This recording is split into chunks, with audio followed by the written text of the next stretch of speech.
अली बाबा 40 चोर की कहानी। ये सालों पहले फारस देश में अली बाबा और कासिम नामक के दो भाई रहते थे। पिता की मृत्यु के बाद से दोनों भाई मिलकर रहने लगे, अपने पिता का व्यवहार संभालते थे। बड़ा भाई कासिम बहुत लालची था। उसने धोखे से पूरा व्यापार हथिया कर अली बाबा को घर से निकाल दिया। इसके बाद अली बाबा किसी बस्ती में जाकर अपनी पत्नी के साथ झोपड़ी में गरीबी की जिंदगी व्यतीत करने लगा। वह रोजाना जंगल जाकर लकड़ियां काट लाता और बाजार में उन्हें बेचकर जैसे कैसे घर का गुजारा चलता था।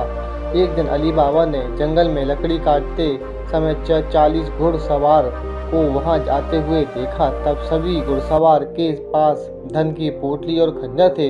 यह देखकर वह समझ गया था कि ये सभी चोर हैं। अली बाबा एक पेड़ के पीछे छुपकर इन्हें देखने लगा।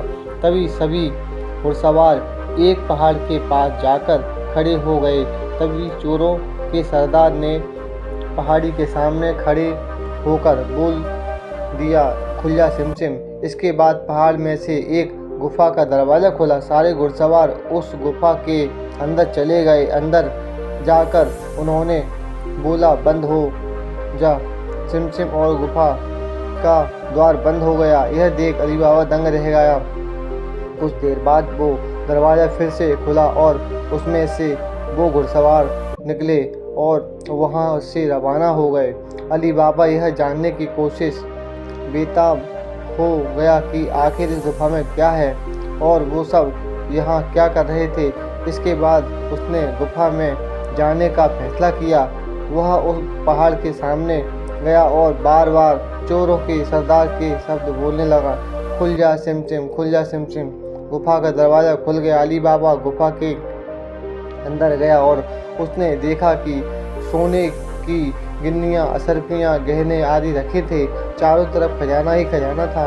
यह सब देखकर उसकी खुशी का ठिकाना नहीं था। उसे मालूम हो गया कि वो चोर सारा चोरी का सामान यहाँ आकर छुपाते हैं। अली बाबा ने वहाँ से एक पोटली में सोने की असरफियाँ भरी और घर चला गया। घर जाकर अली बाबा ने इस पूरे किस्से के बारे में अपनी पत्नी को बताया। एक साथ इसकी सारी असरफियाँ देखकर उसकी पत्नी भी हैरान रह गई और असरफियों को गिनने बैठ गई। तभी अली बाबा ने बोला कि ये असरफियाँ हैं, इन्हें गिनते गिनते रात हो जाएगी। मैं गड्ढा खोदकर इन्हें छिपा देता हूँ जिससे किसी को कभी शक न हो।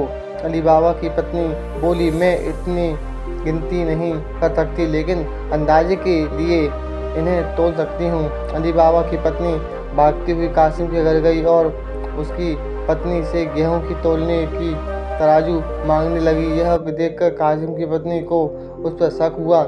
उसने सोचा कि इन गरीब लोगों के पास अचानक उनके पास इतना अनाज कैसे आया। वो अंदर गई और तराजू के नीचे गोंद लगाकर लाई और उसे दे दिया। रात को अली बाबा की बीवी ने सारी सब्जियों को तोला और तड़के सुबह उनका तराजू लौटा दिया।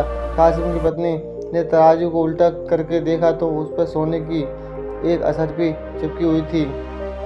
उसने यह बात अपने पति को बताई। कासिम और उसकी पत्नी यह जानकर जल भुन गए। दोनों को रात में नींद नहीं आई। सुबह होते ही कासिम अली बाबा के घर गया। उसने धन का स्रोत पूछने लगा। यह सुनकर अली बाबा ने कहा, आपको कोई गलतफहमी हुई है, मैं तो एक मामूली लकड़हारा हूँ। कासिम ने बोला कि तुम्हारी बीवी कल तो हमारे घर में असरफियाँ तोलने के लिए तराजू लेकर गई थी। ये दोनों असरफियाँ तराजू में चिपकी मिली हैं। तब सच बताओ, नहीं तो मैं सबको बता दूंगा तुमने चोरी की है। यह सुनकर अली बाबा ने सच कहानी बता दी। कासिम के मन में लालच आ गया। उसने खजाना हथियाने का प्लान बनाया और अगले दिन गुफा में पहुंच गया। वह अपने साथ एक गधा भी लेकर गया ताकि वह उस पर खजाना लाद कर गुफा के सामने पहुंचकर उसने अली बाबा ने जैसे बताया था वैसे इसने किया। खुल जा सिमसिम बोलते ही दरवाज़ा खुल गया। अंदर पहुंचकर चारों तरफ देखा तो देखकर भौचक्का रह गया। उसने बोरियों में से सिक्के भरे और बाहर निकलते ही समय क्या बोलना था वह भूल गया। गुफा से बाहर निकलने के कासिम ने तमाम प्रयास किए लेकिन कोई रास्ता नहीं मिला। वह गुफा के अंदर कैद हो गया।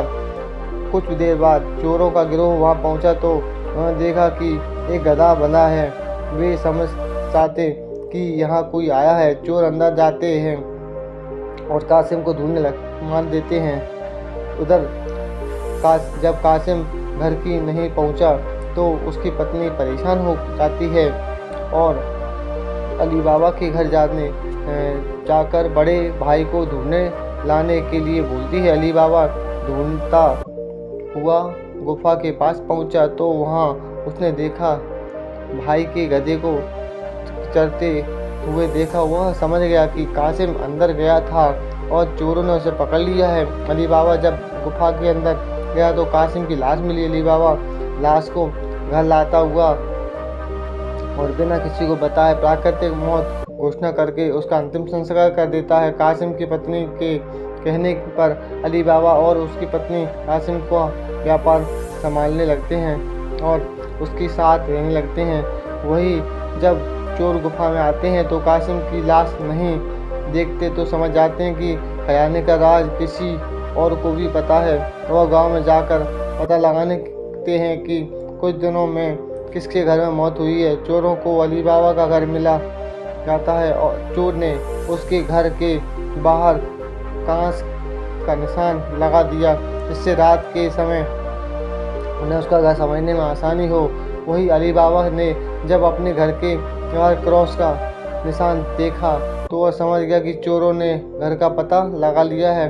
उसने वैसा ही निशान सबके घर में लगा दिया। रात में जब चोर आए तो सबके घर पर वैसा ही क्रॉस का निशान देखकर दुविधा में पड़ गए और वापस चले गए।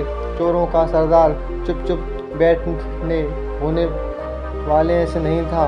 उसने उस मोहल्ले में अपने आदमी को भेजकर यह पता लगवाया कि फिलहाल में कौन सा शख्स वहाँ अमीर हुआ है। इससे उसे अली बाबा के बारे में पता चला। उसने उसका घर में अच्छे से पहचाना और रात के समय तेल व्यापारी बनकर उसके घर पहुंचा। वह अपने साथ तेल के 40 पीपों को लेकर आया जिसमें 39 में चोर और एक में पीपा में तेल था। उसने सोचा कि रात में जब सब सो जाएंगे तो वो सब मिलकर अली बाबा को मार देंगे। उसने अली बाबा से दोस्ती की और रात को उसके घर पर ठहरने की याद मांगी। अली बाबा ने उसको खाना खिलाया और रात को रुकने की इजाज़त दे दी। अली बाबा की पत्नी को तेल के व्यापारी पर शक हुआ। उसने सारे पीपों को खटखटा कर देखा और वह समझ गई कि एक पीप में तेल है और बाकी सब में उसके आदमी हैं। तभी एक तरकीब निकाली। उसने तेल के पीपों में तेल निकाला और गर्म कर पीपों को डाला। यह सारे चोरों की मौत हो गई।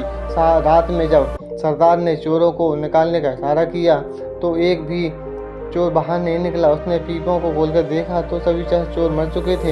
यह देखकर वह इतना डर गया कि वह अपनी जान बचाने के लिए तुरंत वहाँ से भाग गया। सुबह अली बाबा की पत्नी ने यह सारी बात अली बाबा को बताई जिसे जानकर वह बहुत खुश हुआ। अब उन 40 चोरों के खजाने का अकेला मालिक अली बाबा था। वह देश का सबसे अमीर शख्स बन गया था और खुशी खुशी अपनी बीवी बच्चों के साथ रहने लगा था। कहानी से सीख, लालच का फल बुरा होता है। लालच मनुष्य का दुश्मन है। लालच करने से सब काम खराब हो जाते हैं, इसलिए लालच कभी नहीं करना चाहिए। दोस्तों, ये आपको कहानी कैसी लगी बताइए ज़रूर और मेरी चैनल को सब्सक्राइब जरूर कीजिएगा। धन्यवाद।